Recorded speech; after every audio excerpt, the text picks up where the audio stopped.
মুর্শিদাবাদের অরিজিনাল গিরিবাজ। এখানে রাজশাহী বাংলাদেশের গিরিবাজ পায়রাও আছে, কারো লাগলে কেউ কন্ট্যাক্ট করতে পারেন। এই একটা জাগ নর বাজি, আমি কোনোদিন দেখালাম বলে দেবো। এই বাজি নট, এই নটটা প্রচুর বাজি, উড়ন যেরকম বাজি সেরকম। এর উপরে আছে কালো জাগার একটা নর, মুস্কি আছে একটা, লাল বর্ডার, পিঠাবা,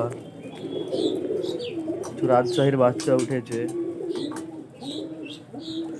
লাল নর, সব কিছু অ্যাভেলেবেল আছে। কেউ কারো লাগলে আমাকে কন্ট্যাক্ট করতে পারো। মুর্শিদাবাদের মধ্যেই, রাজশাহী কিন্তু আর কাউকে বলতে হবে না, আমার কাছে রাজশাহী আছে কিছু। এই রাজশাহীর বাচ্চা, এই একটা বাচ্চা বেরিয়ে গেছে। পায়রা অনেক পায়রা আছে, কারো লাগলে বলতে পারেন আমাকে।